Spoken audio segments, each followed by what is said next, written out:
You've probably noticed that there are certain people that leave a distinct impression when you meet them. Their words and their actions carry a weight that propels destiny in their lives and the lives of people around them. And if you've wanted to be that kind of person, then this video is for you.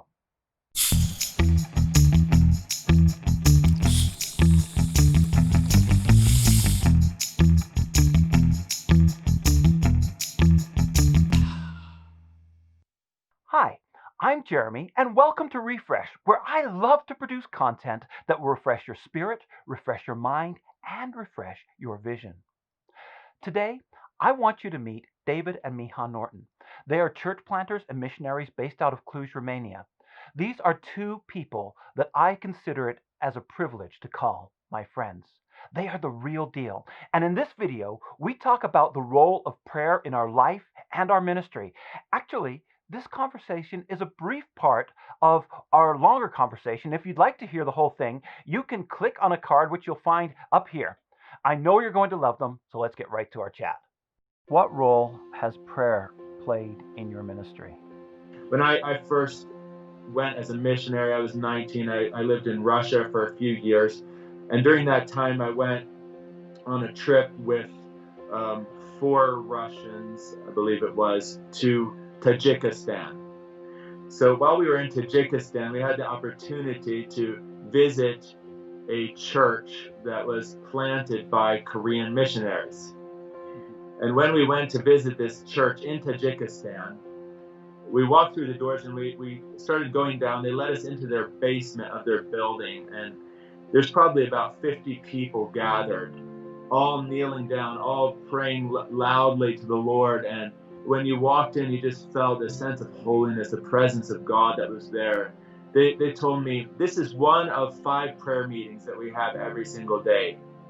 And it was mind-blowing. We've really endeavored from the beginning of our church and ministry to have that as like the foundation, the driving force behind everything else that we're doing. We started our church basically as a prayer meeting, and it was me, David, and another missionary lady from the States by the name of Susie Benforado. So when we came back to Romania, we stayed with our friend Susie in her apartment somewhere in Cluj, and we started praying together. So for about 2 months, we were praying every single day, I think, together, the 3 of us, about the work that God wanted to do in Cluj. So I think that from the beginning, I started with that. Prayer was what gave birth to the work and to the church, Antioch Church in Romania, in Cluj. Hey, if you are enjoying this content, please take a minute to like or let me know what you think in the comments. And if you haven't subscribed already, why not do it now? Remember to click the little bell as well so you get notified the next time I upload a video. Now, let's get back to our conversation. One time we went and visited Miha's sister who lives in the States. Her name's Adela. And she, at the time, was a sister in the Catholic Church. I didn't know this, but there's a difference between nuns and sisters. So nuns are more cloistered and they stay more to themselves. They live in fasting and prayer and communion with God.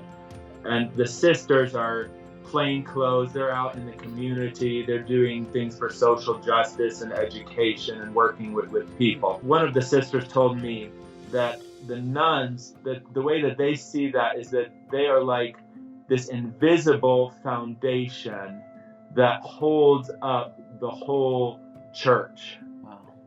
What they do in fasting and prayer and communion with God. And that made me think a lot, just how prayer is like the motor behind everything we're doing. Like it maybe is more of an unseen thing, but it is an essential part, support to everything, every other ministry that we're involved in doing.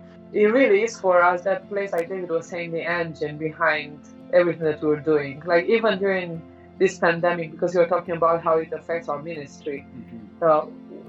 When everything started happening, right after we started praying, okay, Lord, what are the ways and the steps that we're supposed to be taking now how to help bring the church to safe grounds, to good pastures during this time, to manage everything, to take care of the people. So in prayer, we received a lot of the ideas, you know, different people to take different responsibilities. Okay, we were supposed to have this person involved there. We're supposed to call this person. Everything was coming out from that special time of prayer that we had.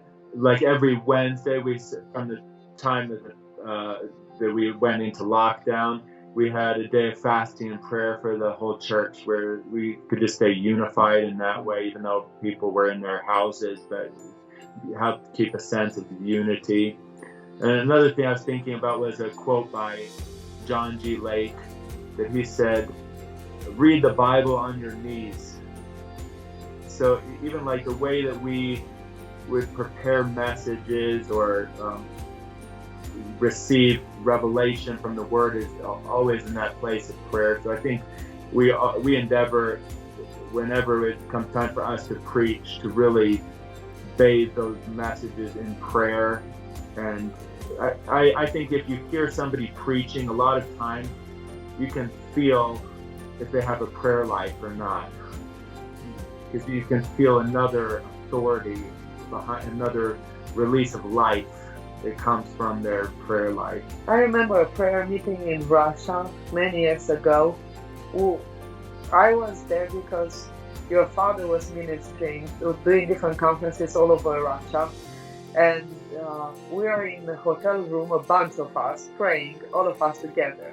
You'd feel a word of knowledge or something for that evening when we go to minister, and we'd all share things that we were feeling. I realized then how the Lord speaks in prayer, ideas, prophetic words, next steps, things that are going to happen. And then, of course, we all have the option, to be those that hear only or those that hear and apply.